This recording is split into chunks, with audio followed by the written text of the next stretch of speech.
வணக்கம் நேயர்களே, விஷன் 9 சினிமாவுக்காக நான் உங்கள் லக்ஷ்மி நாராயணன். இப்போ நம்ம பார்க்க போகிறது கர்மா பூம்ராங் சூப்பர் ஸ்டார்ஸ் உடைய வாழ்க்கையில் நடந்த கர்மா பூம்ராங்கிற ஒரு விஷயத்தை பற்றி தான் நம்ம சொல்ல போகிறோம். ஸோ இதில் வந்து பார்த்திங்கன்னா கர்மா பூம்ராங்கும் போது நான் பேர் சொல்ல மாட்டேன். ஸோ இதில் வந்து பார்த்திங்கன்னா ஒரு பெரிய சூப்பர் ஸ்டார் ஃபேமிலியில் வந்து பார்த்திங்கன்னா அவர் தான் ஒரு பெரிய கிங் மாதிரி இருந்த ஒரு சூப்பர் ஸ்டாருங்க. ஸோ ஒரு ஏரியாவில் இருந்தார்னு வச்சுப்போமே. ஸோ அவர் வந்து ஆனால் அவர் ரொம்ப எளிமையான மனிதர். ஸோ அப்படி இருந்த ஒரு மனிதர், அவருக்கு வந்து பசங்க அடுத்த ஜென்ரேஷனும் வராங்க. ஸோ இவர் வந்து சூப்பர் ஸ்டார் ஆனதுக்காக பசங்களும் சூப்பர் ஸ்டார் ஆகணுங்கிறது வந்து ரொம்ப வெறித்தனமாக இருக்காங்க. ஸோ இதில் வந்து அவரை விட அவர் மனைவி வந்து ரொம்பவும் விக்ரஸாக இருப்பாங்க. ஸோ இதனால் அவங்க பண்ண விஷயம் என்னென்னா, ஒவ்வொரு வேறு ஒரு ஆர்டிஸ்ட் வந்து ஒரு பெரிய லெவலில் ஒரு கலெக்ஷனோ பெரிய லெவலில் வராங்க அப்படின்னும் போதே இமிடியேட்டாக வந்து அந்த ஆக்டர் வந்து ஒரு 2-3 ஆண்டுகள் இல்லை ஒரு ஆண்டோ 2 ஆண்டுகளே பார்த்தீங்கன்னா ஆக்சிடெண்ட்டில் இறந்துருவாங்க.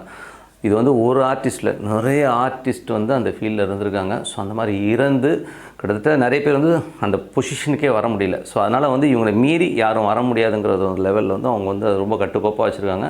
ஸோ பாக்ஸ் ஆஃபீஸ் அவங்க கண்ட்ரோலில் தான் இருக்கணுங்கிறதையும் அவங்க ரொம்ப தெளிவாக இருந்தாங்க. ஸோ இந்த மாதிரிலாம் வந்து ஒருத்தனை அமுக்கி நம்ம தான் ராஜாவாக இருக்கணும்னு நினச்சிருக்கவங்களோட லைஃப்பில் வந்து இறைவனுங்கிற ஒருத்தன் இருக்கான் இல்லையா. ஸோ அவன் வந்து கொடுத்த தண்டனை பெரிய தண்டனை. ஸோ இது வந்து பார்த்திங்கன்னா அதில் ஒரு பையன் வந்து ரொம்ப சின்ன வயசுலேயே இறந்துடுறாரு. ஸோ ரொம்ப சின்ன வயசில் இறந்துடுறாரு. இன்னொரு பையனுக்கு வந்து பார்த்திங்கன்னா ஒரு புற்றுநோய். ஸோ இந்த மாதிரி அந்த வம்சமே வந்து பார்த்திங்கன்னா ஒரு சபிக்கப்பட்டதாக, ஒரு இறப்புகள் பல உயிர்களை வாங்கி ஒரு சூப்பர் ஸ்டாருங்கிற அந்தஸ்து வந்து நம்ம ஃபேமிலிக்கு தான் இருக்கணும் அப்படின்னு செஞ்ச ஒரு விஷயம் எவ்வளோ மோசமான ஒரு சூழ்நிலையும் அந்த ஒரு கர்மாங்கிற ஒரு விஷயத்தை வந்து எவ்வளோ பெருசாக எஃபெக்ட் பண்ணியிருக்குங்கிறது வந்து பார்க்க முடியும். ஸோ இந்த ஆக்சிடெண்ட்ஸ்லாம் வந்து ஆக்சிடெண்ட்ஸ்னு ஃபைல் பண்ணியாச்சு. பட் இது ஆக்சிடெண்ட்டாங்கிறது வந்து இன்னே தேதி வரை ஒரு பெரிய கொஸ்டின் மார்க்காக தான் இருக்குது.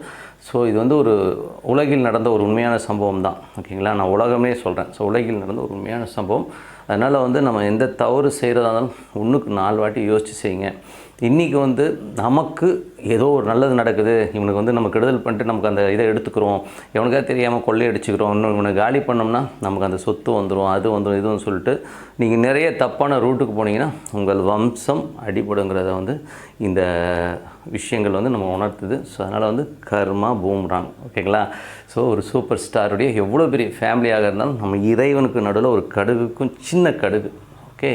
ஸோ அதனால் வந்து தவறுகள் செய்யாமல் இருக்கிற வாழ்க்கை சந்தோஷமாக, நாம் மட்டும் சந்தோஷம் இல்லாமல் மற்றவங்க எல்லாருமே சந்தோஷமாக இருக்கணும்னு சொல்லிட்டு உங்களிடம் விடைபெறுவது உங்கள் லக்ஷ்மி நாராயணன்.